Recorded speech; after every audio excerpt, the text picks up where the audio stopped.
लेकिन संजय लीला भंसाली एक बहुत ही टफ डायरेक्टर है और उनको उनके हिसाब का शॉट अगर नहीं मिला तो वो बहुत गुस्सा भी होते हैं। राजमौली ने 18 टेक्स लिए एंड बार बार कराया जब तक कि उनका सब कुछ करेक्टली नहीं आया। एंड विक्रम ने ये बात बोली भी थी कि पितामगन जैसा रोल करने के बाद उनको काफी टाइम लगा मेंटली उसमें से बाहर आने के लिए। आप लोग सोच रहे हो कि मेरे साथ वाला कहाँ गया। एक्चुअली कल हम बैठ के ऐसे बात कर रहे थे और वो मेरे को कह रहा था कि अम्परा उतनी खराब भी नहीं है, बस पकड़ पड़ के मारा मैंने।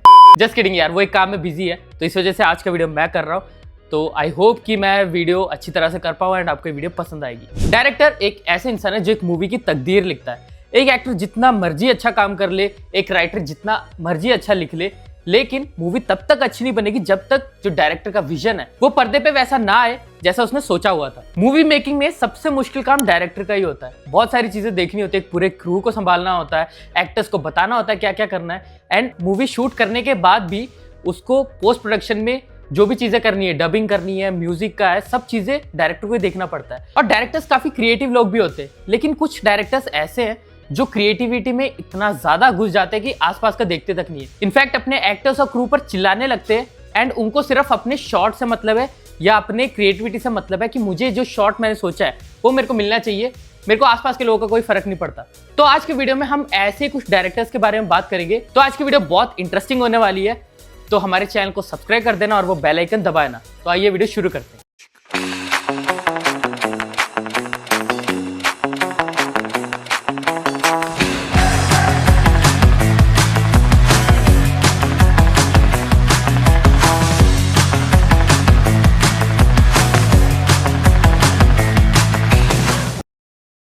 फर्स्ट पे आते हैं संजय लीला भंसाली। अगर कोई डायरेक्टर हिस्टोरिकल ड्रामास को सबसे सही तरीके से दिखाता है तो वो है Sanjay Leela Bhansali. Grand sets, grand characters, और वो इस तरह से मूवीज को बनाते कि उनकी मूवी सिर्फ आप थिएटर में ही एक्सपीरियंस कर सकते हैं क्योंकि इतने बड़े लेवल की होती है और उनको बॉक्स ऑफिस से ज्यादा वो क्रिएटिवली बहुत ज्यादा इंक्लाइंड है। संजय लीला भंसाली अपने एक्टर्स को इस लेवल तक पुश करते हैं कि वो बहुत खतरनाक एक्टिंग करते हैं। इनफैक्ट एक्टर्स को तक नहीं पता होता था कि हम लोग ऐसी एक्टिंग भी कर पाएंगे, लेकिन वो इस तरीके से चीजों को समझाते हैं, इस तरीके से अपने एक्टर्स को पुश करते हैं कि वो बहुत बढ़िया एक्टिंग कर जाते हैं। इसके प्राइम एग्जांपल है रणवीर सिंह। रणवीर सिंह ने जब करियर शुरू किया था तब उतने कुछ खास नहीं थे, लेकिन जब से उन्होंने एसएलबी के साथ काम करना शुरू किया उन्होंने अपने डीप एंड्स को एक्सप्लोर किया और खिलजी जैसे कैरेक्टर्स तक निभाए उन्होंने। लेकिन संजय लीला भंसाली एक बहुत ही टफ डायरेक्टर है और उनको उनके हिसाब का शॉट अगर नहीं मिला तो वो बहुत गुस्सा भी होते हैं और इसके कई सारे ऐसे इंस्टेंसेस हैं जो आज के वीडियो में हम कवर करेंगे। एक इंस्टेंस तब का है जब संजय लीला भंसाली हम दिल दे चुके सनम मूवी डायरेक्ट कर रहे थे। उस टाइम ऐश्वर्या राय का जो फेमस गाना निम्बुड़ा वो स्क्रीन पे तो इतना अच्छा लग रहा था, लेकिन उसके पीछे भी एक कहानी है।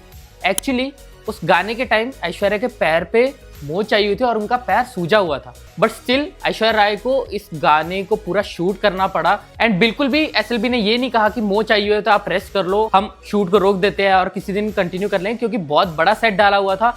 एंड संजय लीला भंसाली ने कहा कि मुझे अपना जो गाना है वो कंप्लीट चाहिए, चाहे पैर सूजा चाहे जो मर्जी हो। तो इस तरह के टफ डायरेक्टर है वो, लेकिन उन्होंने जो भी कराया वो स्क्रीन पे बहुत अच्छे से निखर गया। संजय लीला भंसाली का गुस्सा तो रणवीर सिंह को भी झेलना पड़ा था। रणवीर सिंह ने बताया कि रामलीला के टाइम पे वो उस तरह से एक्ट नहीं कर पा रहे थे जैसा कि संजय लीला भंसाली चाहते थे, और संजय लीला भंसाली ने पूरे क्रू के सामने रणवीर सिंह को गालियां तक दी थी और कहा था कि तुमसे एक्टिंग नहीं होगी, तुम बिल्कुल भी बकवास हो, और ऐसी चीजें बोली गई थी पूरे क्रू के सामने। ये बहुत ही डिमोटिवेटिंग हो सकता है, लेकिन रणवीर सिंह ने इसे काफी स्पोर्टिंगली लिया और वो रोल काफी अच्छे से किया जो कि हमें पर्दे पे दिखाई दे रहा है। और एक और चीज है, आप लोग सोच रहे हो कि रणबीर कपूर को संजय लीला भंसाली ने डेब्यू करवाया था मूवी सावरिया के थ्रू, लेकिन उसके बाद कभी संजय लीला भंसाली के साथ रणबीर कपूर ने काम क्यों नहीं किया। एक्चुअली बात कुछ ऐसी है कि रणबीर कपूर संजय लीला भंसाली के असिस्टेंट डायरेक्टर रह चुके थे, तो उस टाइम से संजय लीला भंसाली रणबीर कपूर को काफी अच्छे से जानते थे। और जब सावरिया मूवी में डेब्यू कर रहे थे तो संजय लीला भंसाली चाहते थे कि रणबीर कपूर अपना बेस्ट दे, तो इस वजह से संजय लीला भंसाली रणबीर कपूर को काफी पुश करते थे। एक एक शॉट जो है वो 40 बार रीटेक्स होते थे और काफी बार रणबीर कपूर को वही सेम चीज करना पड़ता था। एंड कई बार तो संजय लीला भंसाली ने रणबीर कपूर को थप्पड़ भी मारा हुआ है एंड गालियां भी दी है। तो इस लेवल का टॉर्चर किया है और इस चीज के बारे में रणबीर कपूर ने कई इंटरव्यूज में बोला है। तो शायद वो सब चीजें रणबीर कपूर को पसंद नहीं आई, जिसके बाद से उन्होंने इतने टाइम तक संजय लीला भंसाली के साथ काम नहीं किया। लेकिन रणबीर कपूर शायद ये सब चीजें अब भूल चुके हैं और वो अभी संजय लीला भंसाली के साथ लव एंड वॉर मूवी में वर्क कर रहे, जो कि वी होप की बहुत अच्छी हो और संजय लीला भंसाली वैसा ही अच्छा काम रणबीर कपूर से फिर से निकलवा सकते। सेकंड नंबर पे आते हैं एस.एस. राजमौली। एस.एस. राजमौली जैसी मूवी दिखाते हमें वो एक स्पेक्टिकल से कम नहीं होता। कोई भी डायरेक्टर इस बड़े लेवल तक कोई भी मूवी को नहीं दिखा सकता जैसे कि एस.एस. राजमौली दिखाते। उनके आइडियाज ही काफी अतरंगी होते हैं और जिस तरीके से वो एग्जीक्यूट करते वो तो काबिले तारीफ है। शायद कोई डायरेक्टर ऐसा नहीं होगा जो कि किसी स्टोरी को इस लेवल से एग्जीक्यूट कर पाए। मतलब स्क्रिप्ट लेवल पे तो स्टोरीज अच्छी होती है बट उसे एग्जीक्यूट करना अपने आप में एक टास्क है जो कि एस.एस. राजमौली काफी अच्छे से कर लेते हैं। लेकिन इसके पीछे जो रीजन है वो है कि उनका परफेक्शन। वो हर चीज में परफेक्शन ढूंढते हैं। जिस तरीके से वो चीजें करवाते हैं एक्टर से वो परफेक्शन अचीव करने की कोशिश करते हैं। एंड RRR के टाइम पे भी एक्टर रामचरण और जूनियर NTR को काफी ऐसी चीजों का सामना करना पड़ा जिससे पता लगता है कि राजमौली कितने बड़े परफेक्शनिस्ट है। उनको हर चीज परफेक्ट चाहिए लेकिन वो एक्टर्स के लिए काफी मुश्किल हो जाता है उस टाइम पे वो चीजें करना, क्योंकि उनको इतने टेक्स देने का या इतने परफेक्शन के साथ करने की आदत नहीं होती।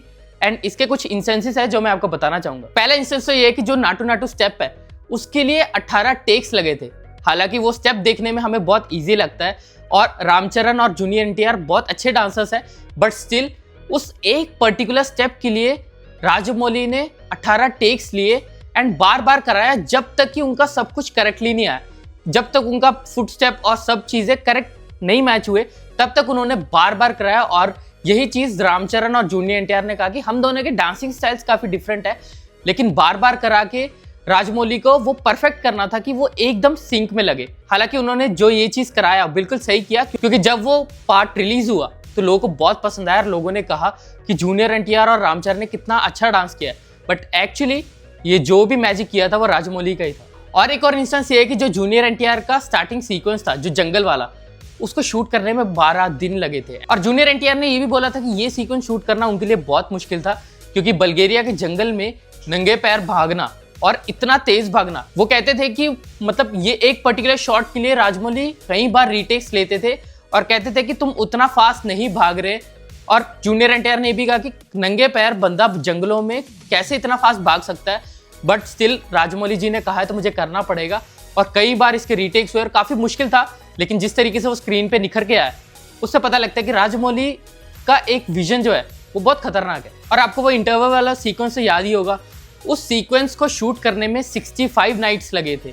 इतने में अक्षय कुमार 2 मूवियां खत्म कर लेते, लेकिन उन्होंने 65 नाइट्स लगा के जिस तरीके का सीक्वेंस शूट किया है वो कोई बंदा कभी भूल नहीं सकता। वो जो जूनियर NTR शेरों के साथ निकल के आते हैं, वो उस तरह का विजन, उस तरीके का परफेक्शन वो तभी हो सकता है जब यू आर मैड। एंड कई लोग राजमौली को सच में मैडमैन बुलाते। और रामचरण के साथ भी एक ऐसे इंस्टेंस हुआ था। रामचरण का जो एंट्री सीक्वेंस था वो एक्चुअली रामचरण काफी क्लॉस्ट्रोफोबिक है, उन्हें बहुत बंद बंद जगह पसंद नहीं है। लेकिन उनका जो पहला सीक्वेंस था वही ऐसा था कि इतने सारे लोगों के बीच में उनको लड़ना था एंड काफी सारे लोग उनके ऊपर चढ़ जाते थे। बट सिंस राजमौली वांटेड कि रामचरण ये चीज करे तो उनको वो करना पड़ा और उन्होंने काफी बखूबी किया। लेकिन इसके भी काफी सारे टेक्स लगे, काफी सारे शॉट्स लगे, रीटेक्स हुए और रामचरण के लिए काफी दिक्कत हुई। काफी मिट्टी के बीच में उनको ये सब करना पड़ा, लेकिन रामचरण ने कहा इट वॉज वर्थ इट। जब वो स्क्रीन पे दिखा it was no less than magic. Third पे आते हैं डायरेक्टर बाला। डायरेक्टर बाला का नॉर्थ के ऑडियंस को ज़्यादा पता नहीं होगा, लेकिन जो साउथ की ऑडियंस है, जो तमिल ऑडियंस है, उनको इस डायरेक्टर का बहुत पता होगा। इन्होंने पितामगन जैसी खतरनाक मूवीज़ बनाई है, लेकिन ये एक बहुत ही डिफिकल्ट डायरेक्टर है वर्क करने के लिए। इसके कुछ इंसेंसेस है, जैसे कि विक्रम को पितामगन मूवी के लिए एक्चुअली ग्रेवयार्ड वर्कर का रोल प्ले करना था। तो उसके लिए डायरेक्टर बाला ने विक्रम को बोला कि तुम्हें काफी ड्रास्टिक फिजिकल ट्रांसफॉर्मेशन करने पड़ेंगे और मेंटली एक ग्रेवयार्ड वर्कर की तरह तुम्हें सोचना पड़ेगा, तुम्हें बिहेव करना पड़ेगा और उस तरीके का बॉडी लैंग्वेज होना चाहिए। एंड विक्रम ने सच में इस तरीके से उस रोल को प्ले किया कि आपको सच में पता नहीं लगेगा कि ये एक्टर विक्रम है। लेकिन ये डायरेक्टर बाला का ब्रिलियंस ही है कि उन्होंने उस तरीके के रोल में विक्रम को सोचा और उसको सच में अच्छी तरीके से पुल ऑफ किया। एंड विक्रम को कुछ दिन ग्रेवयार्ड में रहना पड़ा एंड उस तरीके का बॉडी लैंग्वेज सीखना पड़ा ताकि वो इस कैरेक्टर को अच्छे से निभा पाए। एंड विक्रम ने ये बात बोली भी थी कि पितामगन जैसा रोल करने के बाद उनको काफी टाइम लगा मेंटली उसमें से बाहर आने के लिए। एंड उनके करियर का सबसे चैलेंजिंग रोल में से एक है। अगर आपने ये मूवी नहीं देखी है तो आपको जरूर देखनी चाहिए। आपको सच में रियलाइज ही नहीं होगा कि ये एक्टर विक्रम है।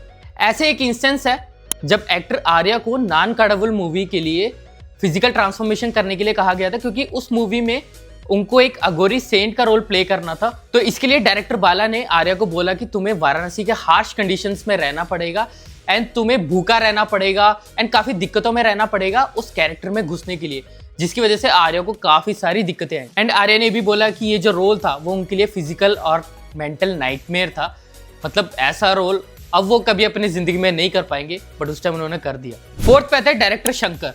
डायरेक्टर शंकर की मूवीज इतनी बड़ी बड़ी होती है, लेकिन उनकी मूवीज के लिए एक्टर्स को जो चीजें करनी पड़ती है वो बहुत मुश्किल है। फॉर एग्जाम्पल रोबोट मूवी के लिए रजनीकांत को काफी हैवी रोबोटिक सूट डालना पड़ा था, जो कि काफी सफोकेटिंग था और उनको काफी दिक्कतें आई थी ये रोल प्ले करने में। रजनीकांत ने बोला भी था कि पूरे शूट में वो कपड़ा वगैरह डाल के रखना काफी डिस्कम्फर्टिंग था। इसी तरीके से एक्टर विक्रम को भी शंकर के साथ काम करते हुए दिक्कत आई थी मूवी आई में। आई मूवी में आपको पता है कि वो पहले एक बहुत ही मस्कुलर बॉडी बिल्डर का रोल प्ले करते हैं एंड उसके बाद उन्हें जब वो इन्फ्लुएंजा वायरस डाल दिया जाता है तो वो एक कुबड़े इंसान का रोल प्ले करते हैं। तो उसमें उन्हें काफ़ी दिक्कतें आई थी और उन्होंने कहा था कि ये किसी बॉडी डबल या किसी से नहीं करवाना, ये मैं खुद करूँगा। और उन्हें 25 किलो वेट लूज़ करना पड़ा था, जो कि उनके हेल्थ के लिए काफ़ी ख़राब था एंड उसमें से वापस निकलने में उन्हें काफ़ी दिक्कतें आई थी। और एक ट्रांसफॉर्मेशन वीडियो भी है जो आई मूवी के मेकर्स ने डाला था, जिसमें कि आपको पहचान में नहीं आएंगे कि ये एक्टर विक्रम है, क्योंकि उनका वेट इतना अच्छा खासा वेल बिल्ड था। वहाँ से वो 25 किलो ड्रॉप करना बहुत मुश्किल काम है। लेकिन हाँ, शंकर का जो विजन है वो इतना बड़ा है कि कोई भी एक्टर ये सब चीज़ें करने के लिए रेडी हो जाता है। और इसी तरीके से एमी जैक्सन को भी मूवी आई में काफ़ी कम क्लोथिंग के साथ ठंडे कंडीशंस में शूट करना पड़ा था, जिसकी वजह से उन्हें हाइपोथर्मिया तक हो गया था। फिफ्थ में आता है डायरेक्टर वेट्रीमारन। वेट्रीमारन कितने बड़े डायरेक्टर है ये आपको बताने की जरूरत नहीं है। अगर आपने उनकी मूवीज नहीं देखी तो वाड़ा चेन्नई, विडुतलाई, ऐसी बड़ी बड़ी मूवीज उन्होंने बनाई है और बहुत ही खतरनाक लेवल के डायरेक्टर है। लेकिन वो क्रिएटिविटी में इतना ज्यादा घुस जाते हैं कि वो एक्टर से ऐसी ऐसी चीजें कराते हैं जो उनके लिए काफी डिस्कम्फर्ट वाली हो जाती है। For example Vada Chennai movie में धनुष को काफी बार अपना वेट कम और बढ़ाना पड़ा था। For example Vada Chennai movie में धनुष को अपना वेट कई बार कम और ज्यादा करना पड़ा था उस कैरेक्टर को प्ले करने के लिए। एंड वेट्रीमारन ने ये इंसिस्ट किया कि धनुष और बाकी जो क्रू मेंबर्स है वो रियल स्लम्स में रहे और अनहाइजीनिक कंडीशंस में रहे, ताकि वो उस कैरेक्टर में ढल पाए। और उस मूवी में जो काफी सारे स्टंट्स आपको देखने को मिले हैं वो रियल में किए गए थे। वो कहीं भी स्टंट डबल्स को यूज नहीं किया गया था, वो सारा कुछ रियल में किया गया था। एंड इसकी वजह से कई एक्टर्स को रियल में इंजरीज भी हुई थी। और धनुष ने ये चीज बोली भी थी कि I suffered a lot during the shoot, लेकिन इट वाज वर्थ इट। और उनकी जो वाड़ा चेन्नई मूवी है वो आज भी सभी लोग याद करते हैं। इसी तरीके से एक्ट्रेस मंजू वारियर ने भी बोला था कि असुरन मूवी में उनका जो कैरेक्टर था वो इमोशनली बहुत ड्रेनिंग था, क्योंकि एक तो गरीब औरत का रोल प्ले कर रहे थे और उनको अनवॉश क्लोथ्स और काफ़ी रियल लोकेशंस में रहना पड़ा था और उस तरीके का बॉडी लैंग्वेज लेके आना था जो उनके लिए काफ़ी टफ था। और उनके जो सीन्स थे वो भी काफ़ी लंबे इमोशनली ड्रेनिंग सीन्स थे, जो कि वेट्रीमारन एक पर्टिकुलर स्टाइल में चाहते थे और उन्हें काफ़ी सारे रीटेक्स भी ले इसके लिए। लेकिन मंजू वारियर ने बोला कि काफ़ी एग्जॉस्टिंग तो था लेकिन काफ़ी रिवॉर्डिंग भी था, क्योंकि असुरन मूवी रिलीज होने के बाद धनुष और मंजू वारियर को काफ़ी ज़्यादा प्रेस मिली, लेकिन इसके पीछे जितनी हार्डवर्क गई है ये आप लोगों को अंदाजा भी नहीं हुआ। तो ये थी हमारी वीडियो 5 ऐसे डायरेक्टर्स के बारे में जो क्रिएटिवली बहुत अच्छे हैं लेकिन उनके साथ काम करना बहुत मुश्किल है। लेकिन एक बात की गारंटी कि अगर आप उनके साथ काम कर लोगे तो आपका करियर टेक ऑफ कर जाएगा। तो वी होप कि आपकी वीडियो पसंद आई होगी। अगर वीडियो पसंद आई है तो लाइक, कमेंट, शेयर कर देना और हमारे चैनल को सब्सक्राइब कर देना। तो तब तक के लिए